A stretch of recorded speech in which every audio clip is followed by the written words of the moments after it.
Hello, everyone, and welcome to this month's Creatrix Conversations. Hello, hello. It is wonderful to be here, beaming in for our monthly talk. And I am so thrilled to introduce our guest for this month, my beloved friend and priestess sister, Maria Chowdhury. Thanks for being with us, Maria. Yeah. Celebrate. Today's a good day. Yes. Yeah. Today is a good day. And so today, Maria is going to be sharing with us a lot of the benefits and the real magic of Qigong, and especially embodying your inner healer, the wise woman way with Qigong. So I'm really excited about this conversation. Yeah. So Me too. Yes. So if you are beaming in, please say hi. Please say hello in the comments. And as always, your questions and your comments are welcome while we're talking. And even if you are tuning in to the replay, please feel free to add your questions, your comments, because either myself or Maria will be catching the comments on the replay as well. So welcome to everyone that is joining us. So Maria, maybe we should just begin with the beginning. That I know a little bit about you. It was martial arts that found you first, isn't that right? Share a bit of your story about your journey with Qigong. Okay, yeah. Begin in the beginning. Well, if we're going to begin in the beginning, let's begin with wise woman. Okay. And like how we don't even know it, but we do, and we live it our whole lives. So I grew up in Northern California and lived way out in the forest. And at this one place that I lived, there was an area that had these stones. They were Native American stones. They were old metates, and they were grinding stones. And I would play out there. And at that spot, it was cleared out. And so I could see, and I would just play, and I would make medicine in those stones all the time. Manzanita medicine, all kind of medicine. And then people would ask me, when you're a kid growing up, what are you going to be when you grow up? And I didn't know the word medicine woman, but I knew, I was like, I'm going to be an Indian. I'm going to be an Indian woman when I grow up. And they're like, why? What? How are you going to be an Indian woman? And here I am, this little kid. I want to be Indian, dressed up as a Native American every Halloween. How are you going to do that? I'm like, why do you want to do that? I'm like, because they make medicine. They're medicine makers. I want to do that. And and here it is. Now I'm nearly 50, and I have made medicine like my whole life. And I pretty much have grown into what it said on my report card, when you're a little girl, that says, bright child, a little disruptive, talks a lot. And I was that little girl that wanted to make medicine. And so I'm still very much that little girl wanting to make medicine, but now I'm stepping into my wisdom years, which is very much the wise woman way path. Mm-hmm. But you're right. Martial arts found me first with Qigong. I was in, I'll tell this real briefly.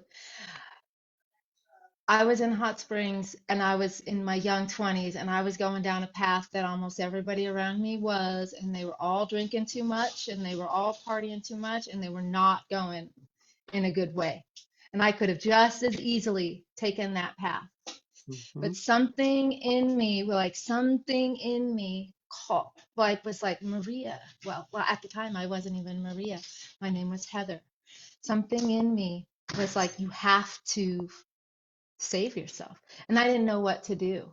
So I took a long walk, and I put on my backpack, and it was around this time of year. I walked for 200 miles with the sole focus of do not return home until you know beyond a shadow of a doubt what you will commit the rest of your life to. And on that path, like on the day of you know, you're way too far to turn back and it's way too far to keep going. And you're like in the midst of the forest in the heavy backpack. And I just cried and was like, oh my gosh, what have I done? I'm stuck here. And I like just fell to my knees and cried and washed my feet in the creek. And it was like so clear. You're a midwife. You're a midwife. And so I put my boots on and I was able to like run and I ended up making it home. And I thought I'll be a midwife. I'll be a traditional because I want to be an Indian woman midwife. I didn't know the word medicine woman. So I went to Central America to learn the traditional midwifery ways. And I was in Central America for a few years, and I was trained with a lot of medicine women. I sat in a lot of ceremony in Central America, sat with a lot of midwives, and none of them trained me because they're like, don't have kids, you don't have a home, you're just traveling. So I didn't get trained to be a midwife in Central America. But I learned how to rely on myself. I learned how to navigate my ways of the unknown. I learned how to trust my instinct and my internal navigation system, which is all wise woman way.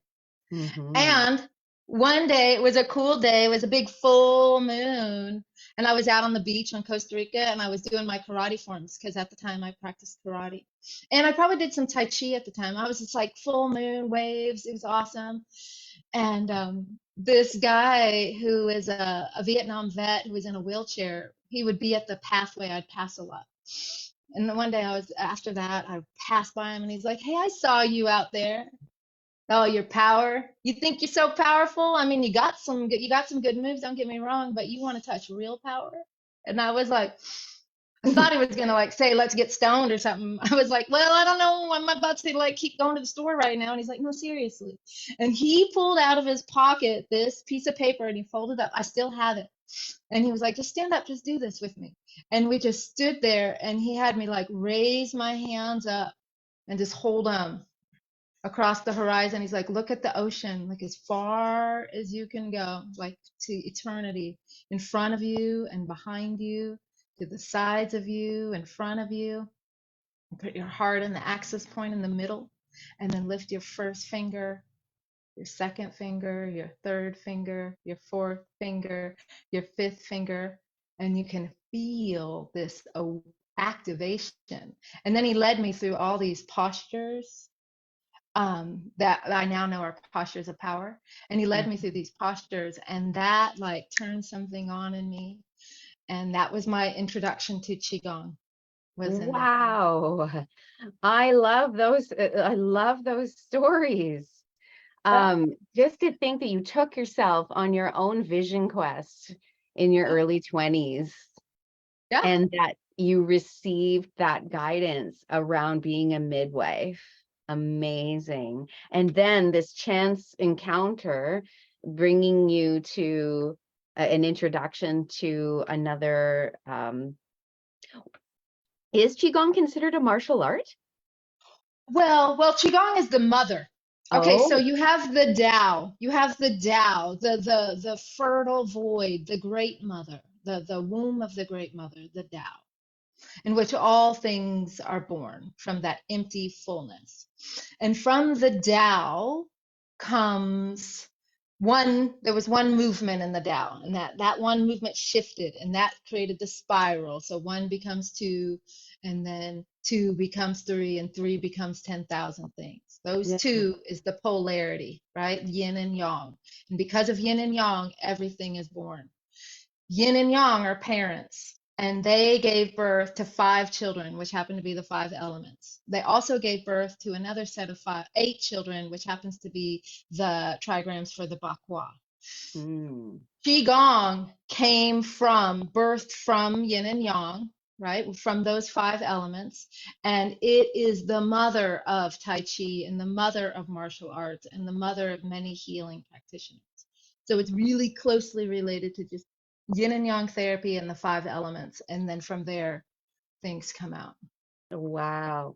I love that as a myth and as a really rich story that helps us understand the world around us with the elements and the polarities and the energies. So Okay, so you worked as a midwife, right? But Mhm. simultaneously you were developing your own personal practice with Qigong.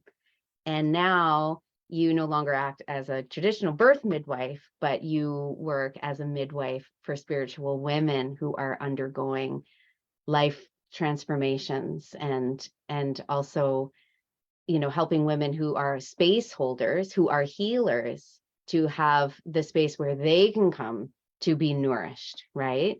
And so I'd love you to speak into how just all the myriad of benefits of Qigong. Why are you so passionate about Qigong, Maria? Why? Yeah, why do I love it so much? Because I really couldn't do what I do without it, right? Like, Mm, Qigong connects me to all my sources. So, Qigong, again, like the perspective of the wise woman way, helps me just navigate the challenges of my life, but then not see them as totally always defeating obstacles, but they become, solutions. I have to find solutions. And mm, so qigong is like, I mean, just like the Tao. When we say the Tao is, we're pointing to an aspect of the Tao. So when I say qigong is, it's definitely not the truth with a capital T or a noun. I'm talking about something that is so vast. So it has many layers of being. So when I practice qigong, partially is sometimes is just to feel the earth under my feet, to come to my breath, find my center, just lift the top of my head and be connected, right? Because as much as I, I found my way after I was about to spiral very lost, right? mm, And so Qigong helps me know I belong. It's like the medicine wheel helps us know we belong, helps me feel connected. And when I'm connected, I feel powerful, I feel capable, I feel healthy, I feel loved, I feel like I can figure it out and I can mm, lighten up when then it can also just come down to the basic physical things. You got to move your spine and breathe and stretch your muscles and feel the energy move. So it's just a basic, just maintenance healthcare. And mhm, then sometimes it is just a way to release stress. And other times it's a full on shamanic journey, and I'm accessing wisdom from the cosmos and the earth and bringing it back and transmitting a message. So it is a tool and a system. It's a framework and a tool and a system that I've learned how to access over the many years. And it gives me access to my physical health, my emotional, spiritual, health, right? And so it's my access point to being a priestess or to being a healer, or it connects me to the Tao. mhm, I'm consciously connected to the Tao. And when I'm in there, then I can respond to the present moment. mhm. Yeah.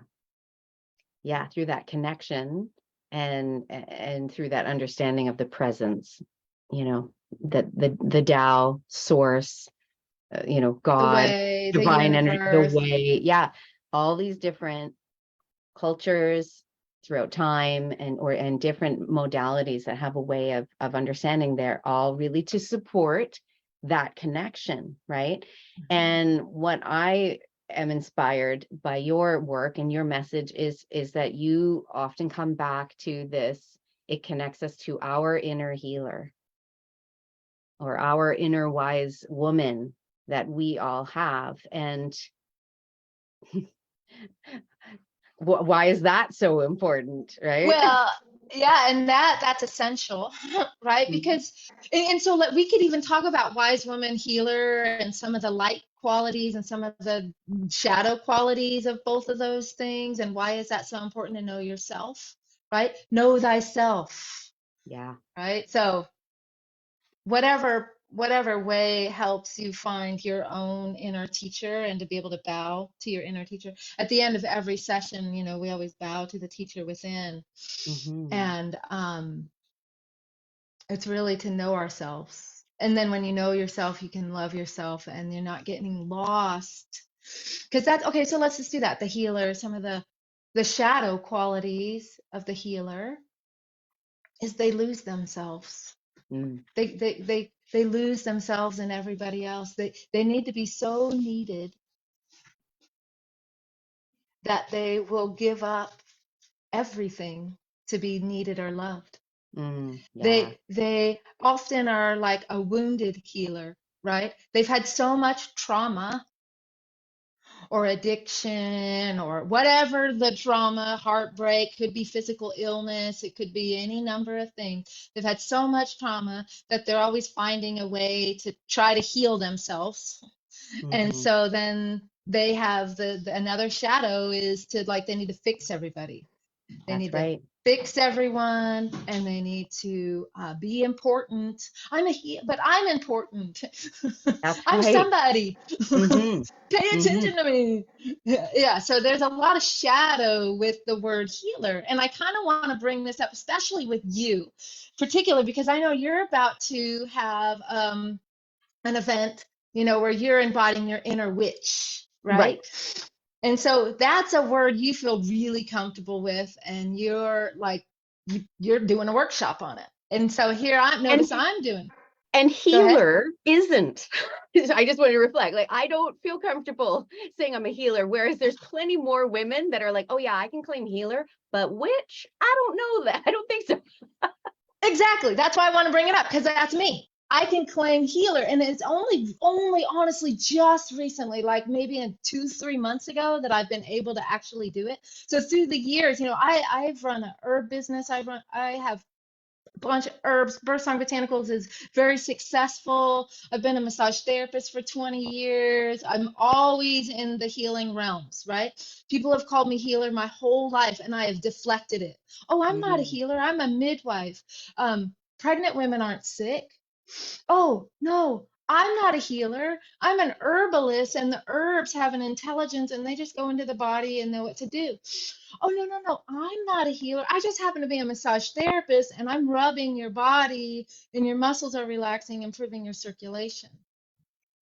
I'm not a healer. I just do Qigong, and this energy has an intelligence and it just moves through your body and you feel better. So I was Mm-hmm. always deflecting. And part of that's beautiful because that's humble, right? It's not like I'm not coming from a state of I'm healing you.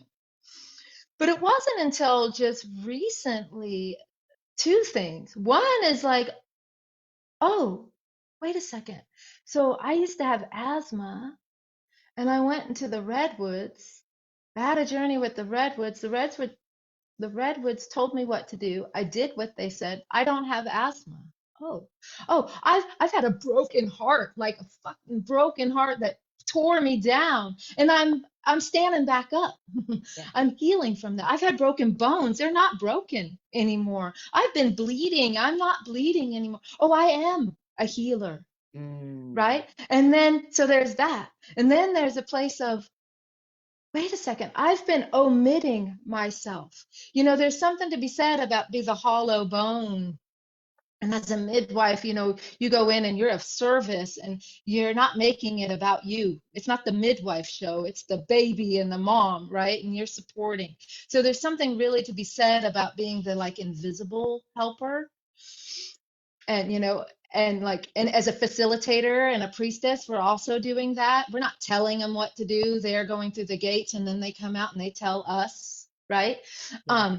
But I was always omitting my own value and worth and presence, as if their experience was more important. So then once I just realized, within my own self, I am a healer. And if all that's being asked of me is to drop into my center and connect to my sources, then I can respond in the moment and I hold a healing presence, right?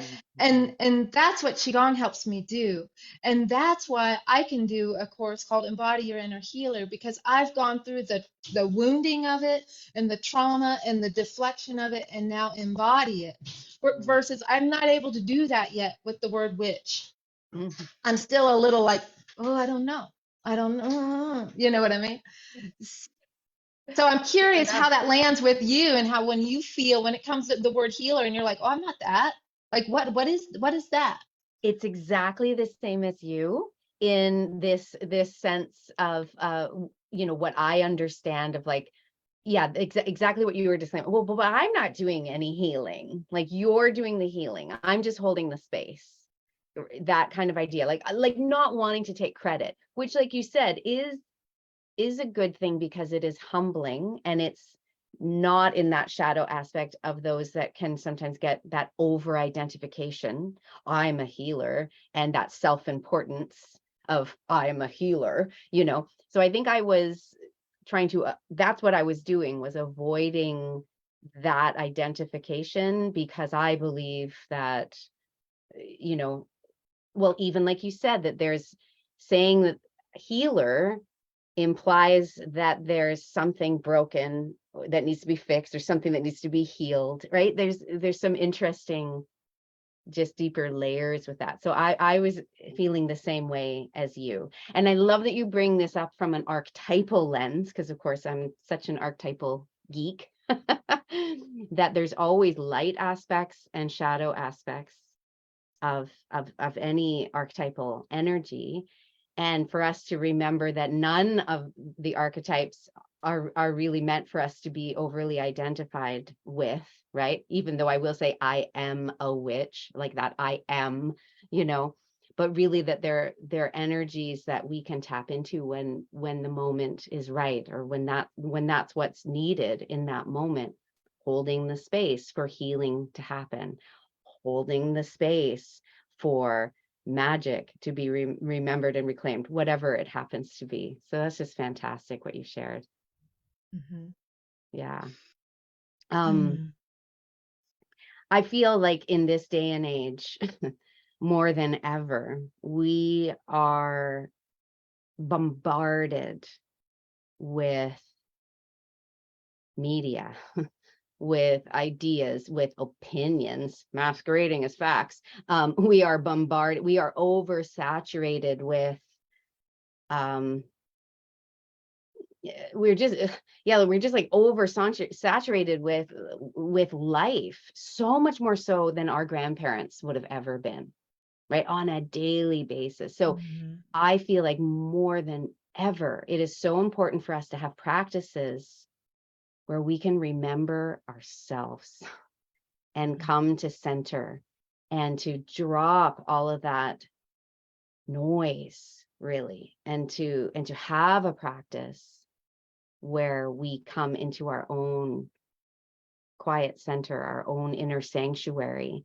And especially for those of us that are holding space for others, whether it's in a one-on-one capacity or a group capacity or whatever. And I'd love to hear you speak more about why it's so important for healers to put themselves in spaces where they are getting replenished. Mm. Well, when that's what I see this workshop, and what I see Path with Harmony to be, is a sanctuary and a recharging station Mm, for healers, for sacred space holders, for caretakers, for people on a healing journey, people in transition and transformation. And why is it so important is partially what I led with, and what you just described, the oversaturation. And mhm. then here we are, we're called to this greater, bigger work. And then we have this tendency to overgive, this tendency to be busy, busy, busy, overbook, this tendency to, we ultimately then become depleted, we become resentful, we become sick, we become just hurt, and just we're in stress mode all Yeah, the time. yeah. And then we know that stress mode is causing problems on every level. So the why is it so important? It's because you're up to something big. The people that you're serving need you. Your Mm, family needs you. Your community, even if it's a small group or one-on-one or big groups, those people that are coming in, They're in the midst of a big something. You know, they got a whole long laundry list. And in order for you to not take on their stuff, in order for you to be a clear channel, in order for you to actually be helpful and be an embodiment of love and of compassion and to truly embody generosity and kindness, you have to be connected or it's Mhm. fake. It will Mhm. show up. Energy, even if it doesn't speak English, we feel authenticity. We feel presence. You can walk into a room and be like, "Oh, this is all a show," or you can walk into a simple space and be like, moved, Mhm. right? So we're learning to be that for ourselves, with ourselves, because we're hard on ourselves. Yeah. And then for them to be really real, really present, really available with other people without losing ourselves with them. And Mhm. there was something that you said, and for some reason I just kind of want to weave it in here a little bit. Is like when you're connected to all your sources and you're in your own, yourself, it feels really good. Like Yeah. that energy, your own energy feels amazing to you. But when you're like not feeling really good, maybe you have a sickness like a cold or something, or maybe you have some disease or something. But if you're just like, why am I not feeling good? It's probably because your energy system has been bombarded, maybe through Instagram, Facebook, or somebody else's stuff is in your stuff Yeah. and you just don't feel good. And so Qigong helps us clear our energy signature, our field. So we're filling our whole space. And then that's another beautiful thing about wise women and Qigong and how I do it. And not everybody does it this way.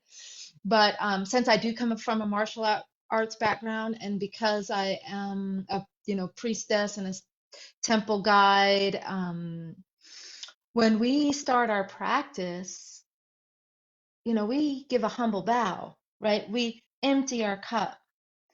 And yet it's not completely empty. We're not depleted. But if our cup is too full, we can't receive anything new. We're overwhelmed. And if it's too empty, we're depleted. So wise women learn how to have a half full cup. So they got Mm. enough to be all the way to fill up, and they also have enough to give. And so they're Yeah. finding where's that half full cup. And so we empty our cup so that we can receive the practice. And I just want to step, since we're at the gate and we're stepping in, I just want to go a little further unless you have a question. No, go. Okay. So Qigong I mentioned is like the origin, it's a mother of, right? It emerged from the Tao. Its roots are in ancient Taoist shamanism. It's a shamanic practice. Mm. And its branches are in traditional Chinese medicine. So it's a shamanic practice and it's a medicine practice. And it can be used for martial arts, and it can be, people practice Qigong for spiritual enlightenment. Mm. But shamanism, just one trait of shamanism all over the world, is you're in ordinary reality. And then you step across the threshold and you enter non-ordinary reality. And so that's what we do at every session. You empty your cup and then you step into our session, to our sanctuary, and you enter into extraordinary reality, Mm. right? And then just like a shaman, you empty, and then you go on this journey. And it's either going to be through the elements, where you become the elements, or you're going to become the archetype of the wise woman, or the archetype of the bird, the animals. And you're going to receive the information. You're going to release what needs to be released. You're going to receive what needs to be received. And then you're going to step back across the threshold, and then you're going to share what you received with your community. So Mhm. every single session is always a journey from ordinary into extraordinary, back into ordinary, for you to share your work in the world. And so Mm. that's why I'm holding this space, because I'm you. I'm creating what I need, right? And it Yeah. fills me. And I've been the depleted, stressed out, overworked midwife for 20 years. I've been her. And she doesn't feel like a wise woman. And I know some people like this word, but she feels more like a hag. She feels more like bitter and old and resentful. And she hasn't come to a place of forgiveness. And she hasn't yet come to a place of letting down those old resentments. Mm. And this space is for you, me, us to be fully resourced so we don't turn into the hag per se, but we definitely become the wise woman or the crone with the corona, Yeah. right? Mm. We Love serve. it. Mm. Thank you for sharing that piece, because, that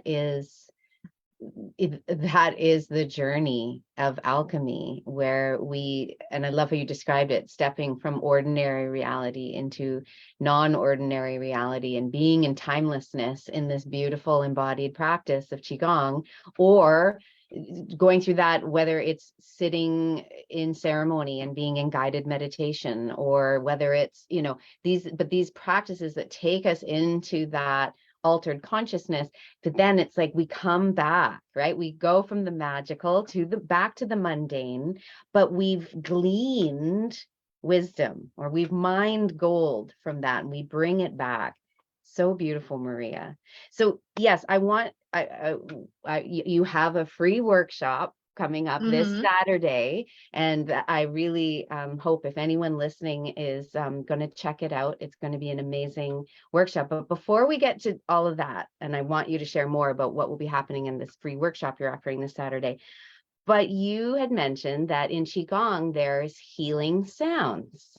And Oh, me being right. a song priestess and a vocal Mm-hmm. coach, and a vocal-based sound healer myself. Oh, I just realized, I guess that's one area where I have been able to adopt healer. I have been able to Ah, say I'm a sound healer. okay. See? Anyway, yeah. Anyway, so tell us more about these healing sounds in Qigong. Okay, so healing sounds are, there's really a lot to say, but I'm just going to quintessentialize it. So, in Qigong in general, I'm just going to say it like this. I'm going to get to the healing sounds really quickly. In Qigong, there are 3 layers of meaning. There's Mm, physical layer, your physical body, that consists of your organs. There is that's called Jing. Then you have Qi. That's the formless layer of your emotions. And so your physical layer is your personal experience, Jing. Qi, formless layer, emotions, your intrapersonal relationships. mm, And then Shen, right? That's the transpersonal, that's the universal, that's the consciousness, cosmic mind, mm, right? We have these layers within us, our Jing, Qi, and Shen. So healing sounds are tools, are practices that detoxify and cleanse and clear with vibration our Jing layer, our body, our physical body. And when we make those sounds, they're loud, right? We'll do them in just a second. And then we can make the same sound, and it's just softer, and it elevates into our emotional cleansing. So we mm, cleanse and clear on the emotional level. And then we do them as a whisper or inside your own mind silently. And that cleanses and clears the spirit dimension of it. mm, Each one of your organs, from a Qigong perspective, knowing this is just a lens, each one of your organs holds emotion. Some of these emotions are emotions that we really like, and others are dense emotions that are a part of our human experience. And they're not to get rid of these emotions and try to only be in what we like, but it's to honor and work with what we're feeling. So right now we're in autumn, and so we're working with the lungs. mm, And so with the lungs, the lungs are connected to your lungs, they're connected to your large intestine, and they're connected to your skin, and they're connected to your immune system, your guardian chi, the part of you that is protected, so you can move through the world and not just like get viruses, but also just not pick up everybody's emotions, right? Especially as a care provider and a sacred space holder, you have to have healthy boundaries. I would say it's a paramount priority, not shields, but healthy boundaries. And so lungs are connected to the metal element. Metal element helps you know, is this a shield that's blocking me, or is this a point of connection in which I can let things in and out? So there is a sound, right? And the sound, again, encompasses so much more. So if any of you want to do the archetypal quiz, you'll do the archetypal quiz and then you'll receive some emails that talk about these 3 layers if you're interested in what I'm saying. Yeah, But and for now, we'll drop the link in the comments in a moment. okay, yeah, but just for now, there's 6 healing sounds, and there's, you know, listen, there's thousands of types of Qigong, and there's millions of Qigong teachers, so the sounds might vary between teacher and schools and stuff. But generally speaking, the sound for the physical layer of the lungs. And now when we're saying lungs, that's another thing I just want to say. What's on top of your lungs? Your breast. So this is a physical vibration for your lungs and for your breast. So if someone's dealing with breast issues or lung health. So do you want to do the sound? Yeah. Okay. So the sound is essentially Z. It's Z, like this thing, Z, Z. So what you're going to do, just you're going to find your own breath. And when you're ready to make the sound, you're going to go like this. Z.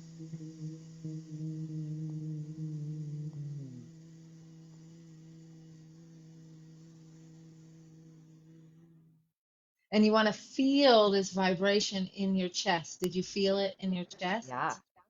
Right. So when you do the sound, people like to do prescriptions, you know, 3 audible, 3 whispers, and 3 silence. I don't know if we have time for all 3, but let's just do can we do the whisper real quick? Yeah. What the whisper sounds like is, it's instead of Z, it's S, like a snake. So it goes like this.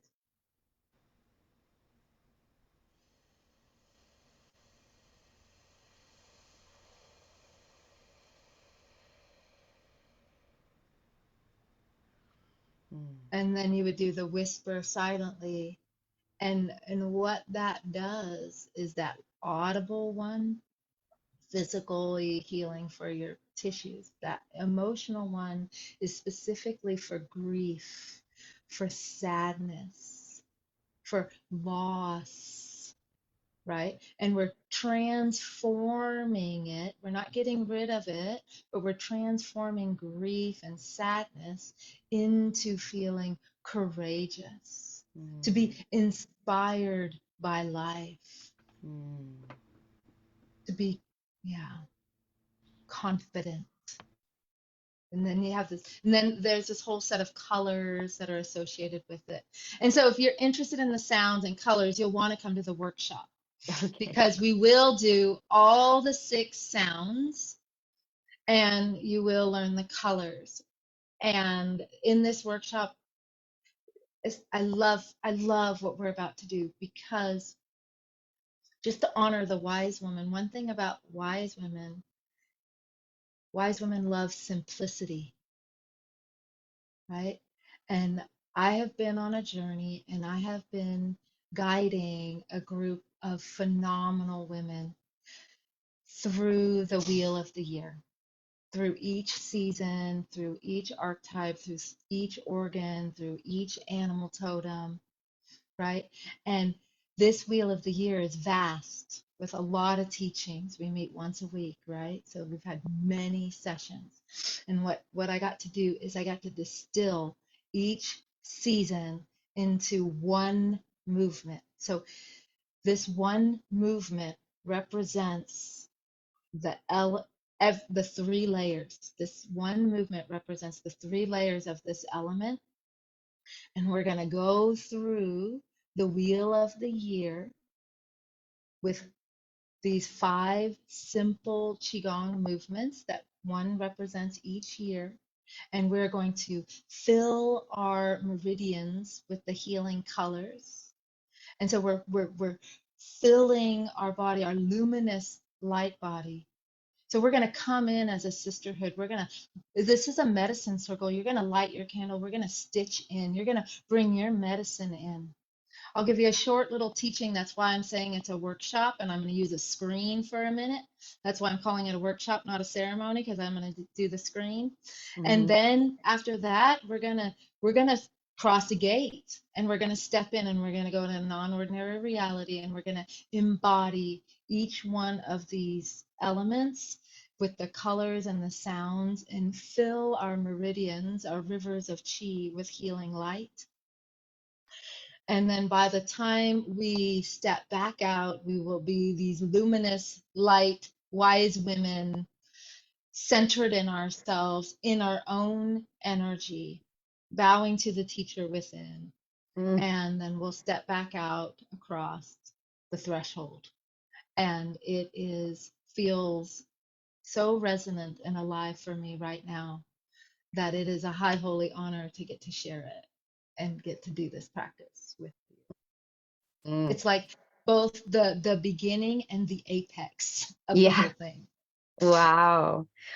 Wow, what a beautiful invitation. So if anyone listening is like me and saying, I've got to be there, that's this Saturday, October 7th. And what time is it again? 12 p.m. Central Time. Central. So that means 10 a.m. Pacific and 1 p.m. Eastern. We're going to put the Yes. links in the comments, folks. So yeah, that just sounds. Oh, we already have a sister saying, I look forward to the workshop. Thank you. Oh, nice. Great. Cool. Toot, toot. And and our sister Chantel, hi. I'm proud of being a crone. I feel so comfortable at this stage of my life. Mm, Yeah. And you're still a baby beautiful. crone, sister. But yes, you Yeah. can own it. Yeah. Yeah. I'm not fully crone. Like I'm still menstruating a little bit. So I'm like Yeah. in that transitional stage. Yeah. Which a lot of it, I mean, menopause is a huge transition for so many of Mhm. us. And I was just checking to making sure if I missed any other comments. Nope. Okay. I didn't. Oh, and another sister saying, yes, the workshop sounds amazing. So Embody Your Inner Healer. That's the name of this workshop this Saturday. Is there anything else you want to share about it, Maria? Mm. There's so much to share, but and to hold the archetype of the wise woman, I'm going to keep it simple. Just Yeah. know that we are going to attune our bodies to the highest frequency of these elements. Mm. And it is going to be good medicine for Good all of us. medicine. And you're invited to bring your medicine to this circle. And Yeah. yeah, yeah. Amazing. Amazing. So, my loves, as we're wrapping up, thank you everyone who has been tuning in. And yeah, baby crone. You are a baby crone. And personally, and this is only because I know Chantel, I would say you're in your queen stage. For me, crone doesn't really start until 65 or 70. But Yeah. if you want to rock crone and own that you're a crone in your 50s, I say all the power to you, sister. So these are just names, right? They're names. And like we were talking about, healer, witch, crone, queen, it's not like there's a right or a wrong. It's what feels right for Right. you. Well, it makes me want to say wise woman is any age, any gender. Yes. And any age, any gender. And one just final piece, I talked about the Tao, right? And so the Tao, there's a famous book called the Tao Te Ching, and that was written by Lao Tzu.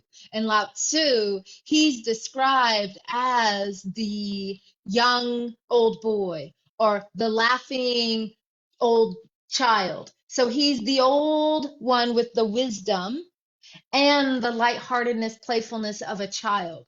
So Yes. Lao Tzu is a wise woman. Like, and so yeah, I most love that. Taoists fit into the wise woman category, Yes. lightening it up with a lot of wisdom.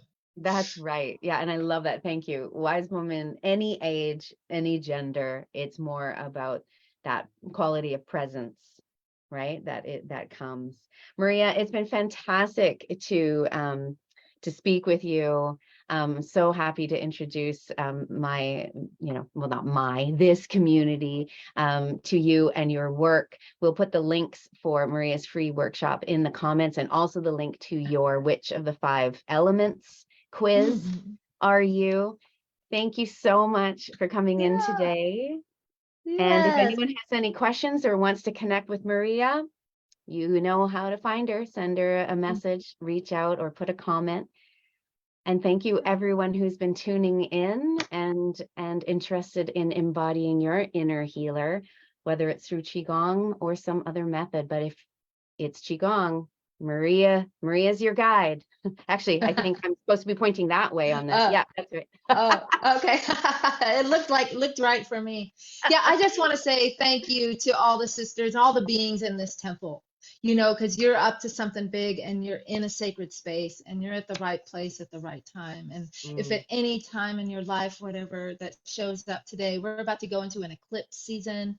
We're about to go into an eclipse right after that workshop. So if you feel like there's stuff that's going on and you want to anchor yourself because you're about to go into the dark and there's a lot of moving pieces, come and be with us. Even if you're not identifying as a healer, you don't have to be identifying as that. I'm just bringing that in because that's a languaging that I like. But the point is, come to your center and be in sisterhood. Thank you for that, and for mentioning what is upcoming this month. It is a big month astrologically, and so we need all the tools and the support that we can get to really remember to stay in our center. Thank you, Maria. Thank you, Yeah. everyone. Mwah. Much love to you all. Bye for now.